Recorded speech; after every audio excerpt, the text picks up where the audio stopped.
I'm gonna get a shave at the craziest barber in the world. He's a barber with a unique talent, but his shaving methods is quite different from ordinary barbers. He shaves his customers by hanging upside down like a bat. Although it's hard to believe this is true. At first glance, seeing him upside down can be frightening. But don't worry, he has been using this method for 28 years. This method, which surprised his customers, made İsa Demir a well-known name in his country. The reason he is called the Bat Barber is exactly this. Right now he is explaining the technique of tying the rope to his friend. Çeviriyorsun, şuraya sıkıştırıyorsun. Later, he will hold on to that iron using this ladder. This mechanism is nailed to the ceiling and can rotate around its axis. The thing that will prevent the barber from falling off the iron is this rope. In fact, this method is as interesting as it's dangerous. And here we go. Here you have it, a legend specialized in hanging upside down shaving. He is 54 years old and has been a hairdresser for 44 years. Now his friend will tie him to that iron. He wrapped the rope around his leg and tightens it to make him hang upside down. Finally, he hooks the end of the rope to the iron and is now ready to turn upside down. But still, I don't think this looks safe at all. This is gonna be the most epic shave of my life. So, how does interesting barber come about? Why is he doing such a thing? And most importantly, what kind of experience is this shaving method? To find out the answer to these questions, I too am entrusting myself to the hands of the Bat Barber. How did you discover the upside down shaving method? Arkadaşlarımızla böyle sohbet ederken birdenbire bir gazeteci arkadaşım vardı benim. Değişiklik yapalım, sana bir asalım, seni tıraş edebilir misin dedi. Ederim dedim. Edemezsin ederim derken iddia üzerine gittik, çekim yaptık ve başardık. So, how did you decide to specialize in this field? O çekimden sonra talepler çoğalınca biraz daha fazlalaştırdık. How many minutes did you hang upside down at most? Valla en fazla 43 dakika durdum. Şu anda durma şansım yok da. O zaman mesela 54 kiloydum, durabiliyordum. Şu anda biraz zorlanmaya başladık yani. Didn't you try the upside down shaving method before the shoot? Hiç denemedik. İlk direktman yayına çıktık. Başka bir şey yapmadık yani. How was the first shaving you did? Did you encounter any issues? Hiç plan proje yokken demire asıldık. Yaptık tıraşımızı. O anda başımız döndü. İlk olduğu için bir sıkıntı yaşadık. Bir 10 dakika oturduk, kalktık, o kadar. Başka da bir şey olmadı. Is shaving upside down more difficult or the same? Aslında biraz zor tabii. Even it's so difficult that the barber would feel unwell approximately every 3 minutes and had to stop the shave. After waiting for a short period of time in this manner, the barber would return and we would continue. Apparently, as he aged, hanging upside down became more challenging for him. How long have you been shaving with this method? 95'te başladık işte bu ters tıraşlara. İşte sonra yerel televizyonlara, genel televizyonlara çıktık. Sonradan yurt dışına Güney Kore'den gelenler oldu. Onlara çekim yaptık. The customers who come are generally surprised by this situation. Some of them feel hesitant, while others are curious, but they all end up satisfied. Aren't people afraid when shaving? Korkan zaten oturma şansı yok ki, oturamaz yani. Cesaretli insan işi bu, yani o koltuğa oturup da tıraş olması.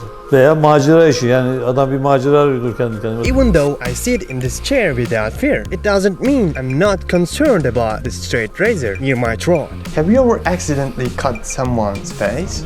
Şu ana kadar kesmedik. Oh, that's great to hear. Not much time passes, but the barber still can't endure it. Okay. Kapat.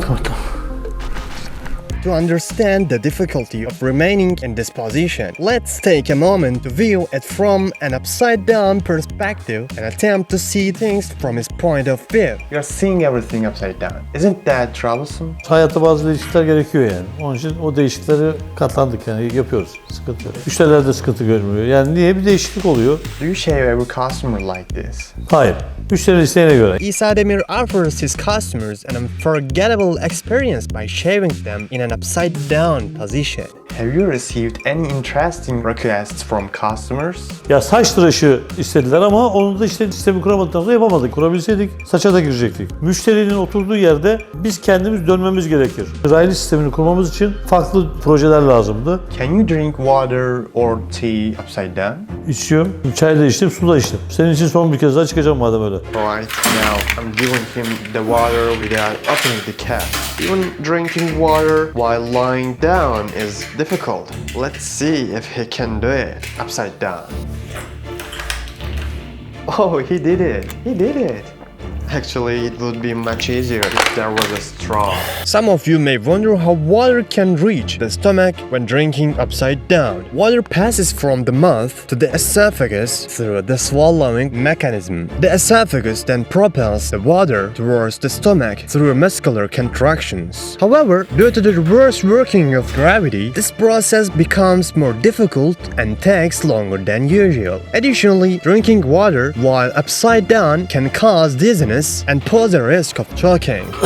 Therefore, it's not recommended to drink water upside down. Have you ever fallen? Bir sefer düştüm. Kore'den gelmişlerdi arkadaşlar. O zaman halat olayı yoktu bize. Kemerle bağlıyorduk kendimizi. O çekimde kemerin kancası kopunca düştük. Bir sefer öyle denk geldik yani. Ama herhangi bir zede almadık. Did you know that hanging upside down has many health benefits? Hanging upside down stretches and aligns the spine. It increases blood flow to the brain, nourishing mental strength. It reduces muscle tension and facilitates falling asleep. It aids in the functioning of the intestines. It may alleviate back pain and reduce pressure on spinal discs. However, hanging upside down for an extended period can be dangerous and even fatal. It's recommended to start with hanging in a moderate position for 30 seconds to 1 minute at a time. Then you can gradually increase the time to 2 to 3 minutes. If you have any health issues or are pregnant, it is important to consult your doctor before attempting to hang upside down. Our barber, on the other hand, experiences increased blood pressure in his head due to prolonged upside down positioning. In addition to seeing everything upside down, this sometimes becomes unbearable for him. The process of unfastening is as challenging as fastening to the mechanism. Despite years of experience, there can still be minor accidents during this process. The result of the shave is excellent. The barber did a great job, except for a few minor flaws. There is a surprised and happy expression on my face. Is there a price difference between a regular shave and this shave?